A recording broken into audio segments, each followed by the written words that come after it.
Humanity's ability to actually keep going in the face of issues that typically cause other animals to lay down and die is something that is long-standing within our species and has actually been categorized as such. Referred to as the human spirit, this propensity to keep going in the face of dire straits has actually led us to virtually conquer this entire planet, and with it, we now turn our attention towards the stars. Collectively, while some of us may feel like things aren't looking so hot right now, a lot of us feel we are destined to do something more than be a single rock species, and even more feel like it's not a question of if, but a question of when. In our more primitive days, back when we were throwing rocks and spears at saber-toothed cats, while completely outmatched concerning our strength, size, and raw offensive and defensive capabilities, it's highly likely back then we were still thinking of a future and how to best deal with and survive against the creatures of that time frame. And we can look at it now and say, who won? We're still here. They're not. Building simple fur armors, humanity would progress at the technology scale, eventually equipping light metals and then heavier metals. And even as more time passed, we would move our armory more towards Kevlars, and our offensive capabilities would then begin to outclass anything on this rock. As we continued to climb the tech scale, millennia would pass and humanity would do what we thought we would always do in the first place, which was begin hopping across the galaxy in order to find more suitable worlds to continue to provide for a population and ensure that Homo sapiens would never go extinct. This drive to defy the odds has always been within us, and while our bodies may fail, the idea that we would hold on to would not. But that brings up a critical issue. What is humanity's strength when removed, if nothing else, but an absolute weakness in every single one of us? The human spirit drives us, but without it, what is left to keep pushing our species? What is left to keep a man fighting for his home? And that is the subject of today's topic. In the events of the 40K universe, exists a world where we see a defending force deprived of its fighting spirit. Despite humanity cladding super soldiers in armor and even just a regular man in metal armor and giving them, laser rifles, this new attack would cut through the human defenses in a way that wearing any defensive covering was just completely irrelevant. When facing off against the Necrons, the world seems like it would be quite easily conquered, as the defending human forces would lay down and give up or just entirely off themselves. But the question is, why? Well, today I'm here to explain the neurology behind the physical destruction of man's spirit with my editor Greg in this collaboration, because he does have a YouTube channel which you should check out. Your savior is here! He will be discussing the lore of this Necron attack, and I'll be focusing more on the science aspect concerning human physiology, neurology, and ultimately, what is the outcome? You thought we were done with 40K? I told you we'd be back, so let's get to it. But as always, before starting, I want to thank you guys for watching. If you enjoyed, then leaving a like is always baller of you. Come be a cool guy, check out my gaming channel, Roanoke Games, and also come join the Discord where we watch movies together and then those end up on this channel. Also, Halloween merch will be leaving soon, so if you want to check it out before it's gone, links in the description for pretty much everything. My turn, assholes! The stilling is basically a form of mind control and psychic suppression, where masses of humans across the entire planet just go quiet. This silence isn't the peaceful zen kind of silence. It's more of a silence where you realize as you sharted instead of farting in class, and the entire class can smell you. Or more like a horror movie, where people become almost zombie-like, wordplay, entirely subdued, and unable to think independently or even resist any meaningful way. This eerie phenomenon is believed to be the work of Necron technology. If you don't know who the Necrons are ancient, soulless, and robotic beings that have tech that manipulates both biological and psychic life. If you want to know more about the Necrons, I'll be tackling the Necrons' lore and origins on my channel. Subtle plug there. Their overlord, the Silent King, has the goal of wiping out anything with a soul or any psychic connection, believing that the psychic power are the Imperium's only real weapon against the Necrons. The stilling is a part of his subtle campaign, suppressing or outright obliterating humanity's thoughts, emotions, and psychic abilities in the affected areas. This way, entire civilizations are turned into submissive husks, and it's not like they're happy about it either. And it's not like they have a choice. Picture an entire planet just going completely radio silent, docile, and a tad too cooperative. The stilling is basically what me and other fresh fans of Warhammer have been calling the zombie plague of Warhammer. Let me tell you, these things are completely different, but are very similar at the same time in many aspects. It's like McDonald's and Jollibee. One is better than the other, and we can all agree which one that is. But if you're wondering what the zombie plague of Warhammer actually is, the zombie plague is intrinsically tied to the influence of Nurgle, the chaos god of decay, disease, and corruption. He's basically the plague god of Warhammer. In 40k, diseases aren't just biological phenomena. They're often spiritual and warp influenced. The zombie plague specifically isn't just a viral bacteria or bacterial infection. It's a gift from Nurgle, meaning it's fueled by the direct influence he has on it and the corruption power of the warp. While there are many different manifestations of the plague and pestilence associated with Nurgle, one of the most notorious forms is a warp spawn disease that turns its victims into mindless, shambling corpses, to so-called plague zombies. The best known form of the zombie plague is attributed to the Destroyer Plague, a particularly virulent infection spread by Typhus, the first captain of the Death Guard and herald of Nurgle. We can talk about Nurgle more later in this video and the Silent King, but for now we need to know what the Stilling is. The Stilling, as it's known, is a fairly insidious piece of technology. As my colleague just discussed, the Necrons are a part of a long-dormant empire that appears to have controlled a vast swath of space and planets within those. Humanity, being what we are, have settled on these planets, as well as seeing as they were quite habitable. I mean, why wouldn't you? Not content with this transgression, there needed to be a way in order to subdue humanity to make them easier to deal with.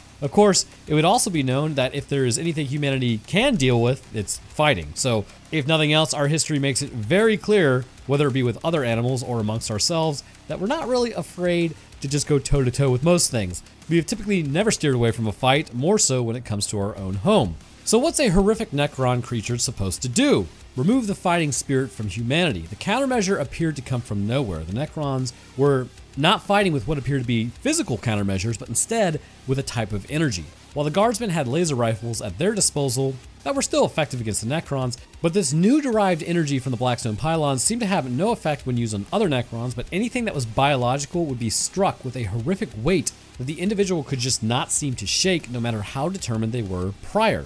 It may seem like a literal corruption of the soul itself, but I would wager the damage caused by this energy is more corporeal, or at least very corporeal, and it targets the neuronal connections of the human body. Before getting into that explanation, however, we need to take a look at what the Stilling does. For those that are new to this affliction, it may appear as though it is the work of Nurgle, some sort of zombie plague affecting those already not having a good time because the lifespan on their planet is 23 years old and there are 3 trillion humans spread across the surface. However, it is not a physical virus spread to the planets, but a draining of their cellular membranes, and possibly this would affect the synaptic gaps. When struck by this energy, it begins immediately. Despair, lethargy, exhaustion. Your meat suit is almost instantaneously overcome by not just a physical weight, but a mental one as well. Any human struck with this energy, and even those non-humans, would ultimately fall and then just give up the fight. While they are still technically alive, it is not unheard of for Guardsmen to take themselves out of the game permanently later on, which then just saves the Necron work of, having to do that. This physical drain appears to be quite literal. It physically drains the person, but not just a person. It also seems that it will drain anything in the area of its power. When the Indominus Crusades battle group, I'm gonna go ahead and say it's Khaleds, whatever, entered the region of space, their warships were actually immediately taxed by an unseen force, causing the engines to require more power to run and function, which in turn caused the Geller fields to collapse. However, no demons would invade their ship, which as we all know is a bit strange, as typically they seem to enjoy that aspect of being demons. The Battle Sisters of the group were largely unaffected, however, regular humans would start offing themselves in droves and ignoring orders altogether. The Stilling, while appearing to have an area of effect to a degree which appears more passive, can also be focused and hit someone, affecting them even if they were not burdened earlier by just existing within this area. This would then lead to the Commissars basically ordering the execution of those who were afflicted with this ailment, but it was not understood well enough to be correctly addressed. The similarities actually between shell shock syndrome in World War I and the idea that it was actually just cowardice is strikingly similar. Of course, we now know that it's called PTSD, and it is actually going to have a very real physical impact on your neuronal functioning, but we'll discuss pretty much everything later. The mastermind behind the Stilling is the Silent King himself, the Megatron of the Necrons, Sharek the Silent King. This guy's story is filled with tragedy, regret, and a whole lot of intergalactic beef. Sharek ruled the Necron Empire way back when they were flesh and blood, being known as the Necrotier, a hyper-advanced race burdened by short lifespans, and a collective existential angst about their inevitable deaths. This fear drove them to some very, very, very bad decisions. The Silent King was partly responsible for the Necrons' transition into their metallic, soulless forms.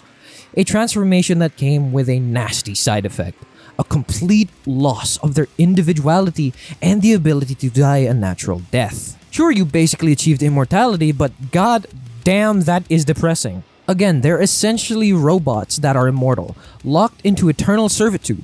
He did this by brokering a pact with the Catan, godlike star vampires who had immense power, but also a very predatory nature. The Catan offered them immortality in exchange for their bodies and their souls. And, well, it worked. But the price was far steeper than Sharek imagined. Eventually, Sharek led a rebellion against the Catan, breaking them into shards to turn them into the Necron-controlled weapons. After the Catan were subdued, Sharek and the Necron leaders went into a long stasis snap, planning to wait out their ancient enemies like the Eldar until they were weak enough for the Necrons to conquer the galaxy with ease. Oh yeah, even the Necrons hate the Eldar. If you're a salamander, you get that reference. When the Silent King reawoke a million years later, he found the galaxy crawling with humans, orcs, Tyranids, and most importantly, psychic energy. This psychic power was like an allergic reaction to the Necrons. They hate it, and it's completely out of their control. To tackle this, Sharek devised the stilling. Using ancient Necron technology, he created a way to psychically suppress the entire population, dampening down their thoughts, emotions, and psychic connection. This makes it a lot harder for the Imperium's psychers or anyone with warp-based abilities to detect what's happening or to resist the Necron's influence. It's basically a psychic lobotomy for whole worlds, snuffing out the very essence of humanity and reducing everyone to mindless obedience. Basically, you're a vegetable, but you're an obedient vegetable. Distilling is a part of Sharek's grand design to weaken humanity's defenses and prevent anyone from resisting the Necron's agenda. Imagine it as Silent King's mute button for the entire galaxy, all with the goal of ensuring the Necrons reign supreme without pesky humans, souls, or warp entities getting in the way. So basically, this dude had such a massive grudge on our race, he made something that could literally mute us forever. We'd either die a slow and painful death, and we couldn't do anything about it. The Silent King really went ahead and gave the Necrons access to this and implement them into their traversal, so that the Necron portals alone could kill entire civilizations. If you are the guardsman of any sort or an Astartes or Sororita, you ain't got a choice. Expect lay down and wait for the light in the sky as the Emperor welcomes you into the Golden Palace in the sky. Or if you were an absolute dick when you were alive, Nurgle is waiting for you to be a part of his growing army of the undead, you absolute nerd. Now, would you believe me if I said that the first ever encounter of the Stilling was in the show Pariah Nexus? That's right. Pariah Nexus was the first ever time the Stilling came into contact with humans during the Indoctimus Crusade. This crusade was launched by Robert Guilliman, Primarch of the Ultramarines, as part of his ambitious plan to stabilize the Imperium following the Great Rift and the Cicatrix Maledictum. You know, the cinematic trailers of Space Marines way back when, showcasing both the Sisters of Battle fighting alongside the Ultramarines, turns out the commercials that Warhammer used to put out was actually a part of their series that was later released. As the Imperial forces ventured into the Necron-controlled region, they encountered something deeply unsettling. The Pariah Nexus was essentially a death trap for the Psychers and anyone who has strong warp connection. Imperial forces began to notice that the entire world within the region of space were gripped by an eerie silence. Populations of humans and even loyal Astartes Space Marines were rendered sluggish, unresponsive, and completely stripped of their individuality. This effect wasn't just some minor psychic dampening. It was an absolute shutdown of will, empathy, and autonomy. The source? Necron technology known as Necrothil, I think that's how they pronounce it. We're going with it. Necrothil or Blackstone, which emits an anti-psych, anti-warp field. But in Pariah Nexus, this was supercharged by the Necron pylon and other devices, which created an extreme version of this, the field that extended across the entire star system. The result was the stilling, a horrifying suppression of any psychic energy and a near complete subjugation of the human will. One of the most terrifying moments when entire battalions of Strata Militarum troops were caught in the Nexus and became effectively useless. The troops were reported to be standing in line, vacant-eyed, barely responding to orders, almost like mindless mannequins, waiting for instructions. Space Marines stationed there, such as the Indominus Crusaders, Krall's forces, reported feeling an intense psychic pressure that dulled their senses and slowed their reactions. For Psychers, it was worse. They could barely even connect with the warp, and many simply collapsed and went mad under the strain. The Silent King's ultimate goal? To spread the suppression of tech across the galaxy, draining humanity and other Psychers dependent on species of their very essence. One quiet, conquered world at a time. Stilling appears to be a multi-pronged issue when afflicting anything biological. However, it also affects the abilities of any species to effectively use the warp because it can drain the psychic field put up that protects the ship from demonic invasion in the first place. This clearly shows that the actual anxiety meat in humans is affected in a way that would largely prevent them just overcoming the issue in any real capacity if you are directly targeted by a focused version of this energy. So let's first highlight what we have actively seen the stilling do. The area of effect causes the engines to work harder. Now, this is hilarious because lore-wise, humanity is running technology it has long since forgotten how to build because it's worked for so long. This would seem to imply that since the ship's engines are laboring somewhat, just being near this area of space, then the electrical current of the ship must be affected itself. And this is not likely to be biological, but it helps set up the idea that a very real version of the fabric of reality is affected, and to a degree, the electrons are affected, which would indicate that there are atomic forces at work. These atomic forces do not appear to delineate between chemical creation or electrical forces from a mechanical one, but just the process itself is disrupted, causing a higher level of motivation, we will call it, to be necessary for any process involving electricity to continue. Now, the issue with this requirement is the human brain and neurological systems within are fine-tuned to run at a very specific depolarization level in order to have the neuron actually function correctly and for you to kind of form a cohesive thought. But also, you can't damage the cell in the same process. Essentially, how this process is completed is every cell's membrane potential becomes less negative. The cell functionally becomes more positively charged than the outside of the cell due to charged ions being actively transported across the cell membrane. This process requires the use of pumps to create this gradient, which will use up adenosine triphosphate, turning it into adenosine diphosphate, so ATP to ADP. This is why you actually need to eat, as it literally allows the pumps to work, and that's the beauty of the human metabolism. In the words of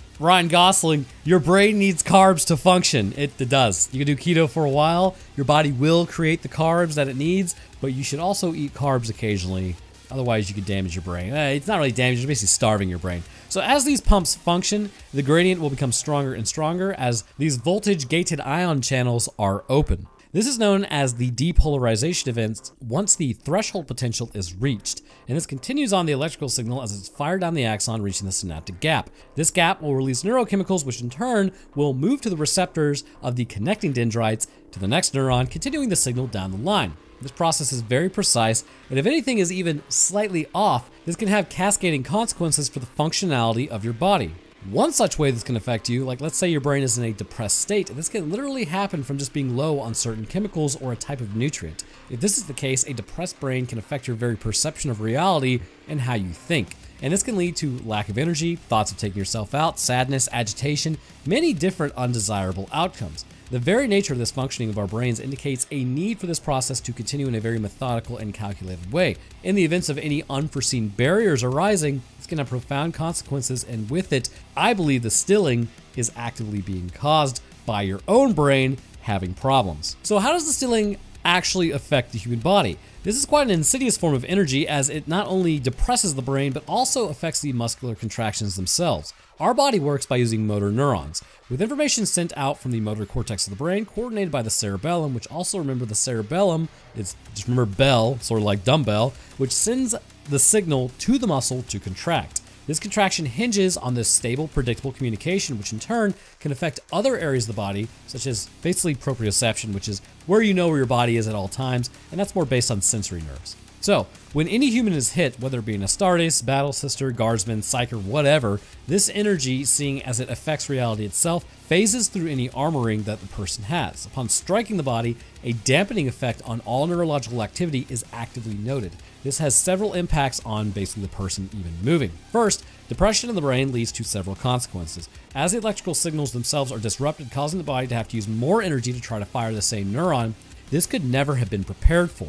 As a result, neurons themselves will not possess enough chemical energy to actually fire and create the electricity necessary to continue on the signal. This lack of firing actually is not really all that strange. In fact, neurological communication is disrupted all the time and signals are blocked as kind of not necessary. There is some evidence to support that when you enter a room and forget what you were doing there, this is because some of the neurons were firing in your brain to get you to go do something, but upon getting up and actually walking to go do it, other neurons firing may disrupt things, so the original directive is disrupted and then the firing is halted. However, the issue is with the stilling, this happens everywhere in your brain at the same time, taking more force to fire neurons, basically a larger gradient. Ideas, beliefs, speaking, forethought, all of it is mostly abandoned, leading to a person to completely disregard everything because their brain is no longer firing in a way that allows for real conscious thought to take place. Instead, you get bursts of what the person is feeling or thinking, which comes out as them stumbling towards others, likely seeking aid, and then repeating words over and over again.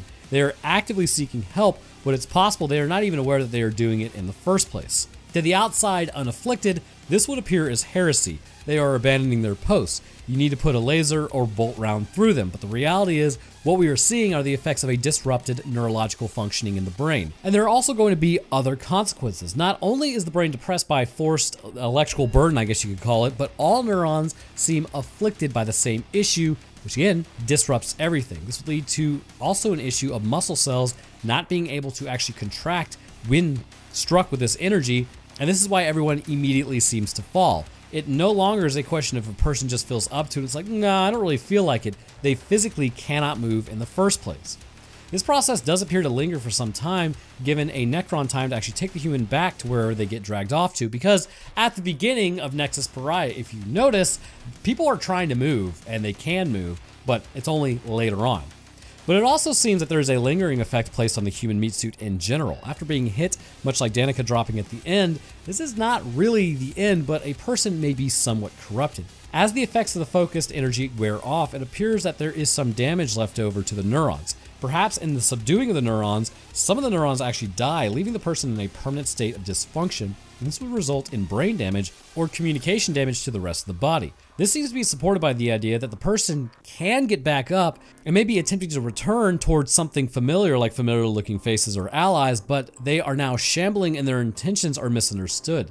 It is not actively known if they have turned or their allegiances have changed, but I don't believe this to be the case because they do attack the Necron assassin later on, trying to tear him apart. I believe that their neurons, having been damaged, now leaves the person sort of as a shell of what they are, or at least were, but they still do have some functionality. This could be for the simple reason that the nervous system was disrupted. The heart may have also been affected, causing its cardiac output to be decreased, as while the heart was still pumping, remember, it also runs on electricity, stroke volume was decreased. As this continued, less oxygen would be supplied to the brain, and it may also be in the lungs and diaphragm were affected, causing them to expand less, also compounding the issue by bringing in less oxygen. So what initially starts out as subdued neurons leads to the actual neuronal death due to the circulatory system being impacted by increased burdening of the heart. This brain damage would continue to increase as time went on, leaving a more instinctual portion of the brain alive. long-held ideas and confusion would still exist somewhat in the brain, which is what they appear to be repeating, and I really do wonder if the person is still there, or maybe this is just what they've heard all their life. The zombie plague may be similar to the stilling, but the way it affects both Astartes and civilians are jarring compared to the stilling. The zombie plague spreads primarily through physical contact, bites, or exposures to infected environments. However, the key difference between this and a regular virus is that it's supercharged by powers of the warp. That means it doesn't respect normal biological limitations, and it can reanimate corpses, infect individuals through psychic corruption, and sometimes even spread through warp taint in the atmosphere itself. This completely contrasts the stilling. The stilling deafens you, it mutes you. Your psychic connection to the warp or any psychic power at all is completely cut off, and you're just forced to sit there and die. Once someone comes into contact with the plague, they suffer a slow and agonizing death as their body succumbs to rot. The infected flesh slots off. They experience necrosis and decay while still alive. And then finally, they die, only to rise again as a plague zombie. The zombie plague is more warp exposure and chaos. The plague god Nurgle infects any soul, dead or alive, to spread his plague to the world.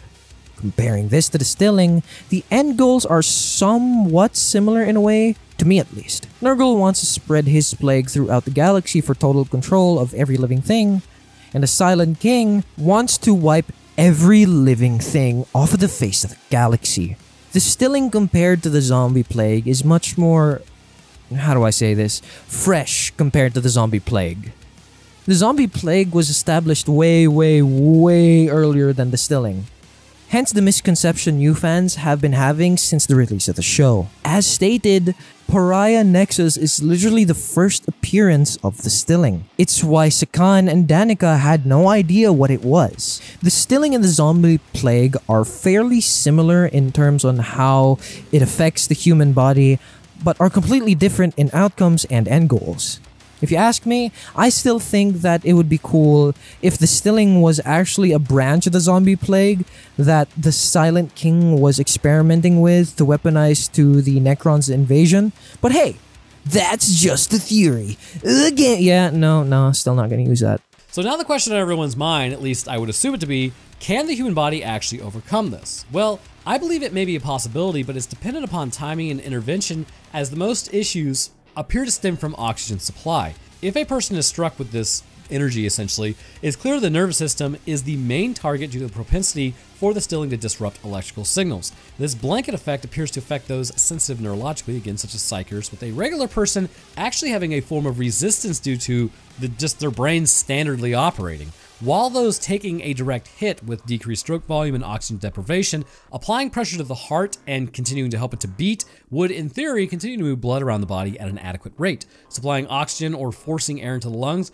would also likely help the body maintain adequate perfusion, allowing for the person to eventually recover. The next task would be getting them out of the field of influence, because we really don't know if just existing in this area also causes a problem. It appears getting double hit is largely the main issue. This focused energy subduing and leading to lethargy, plus the standard area of effects subduing the electrical signals of the brain, causes a person to essentially succumb and then never recover. Of course, the issue would be, is it worth it? With the brutality of life for a guardsman, it's clear nobody is going to come help them. While yes, removing them from the field, keeping them perfused with oxygen, and helping their heart to beat would help them to survive and allow for their neurons to return once again to function normally, the reality is it wouldn't happen, because nobody is going to put forth the effort to save one guardsman that they think is being heretical, when really it's just brain damage. So basically, if this happens, while it is fixable, you're likely just totally screwed. The reality of this energy is, while it doesn't work on Necrons, it's very likely due to the electrical constraints. It can be cleared from the human system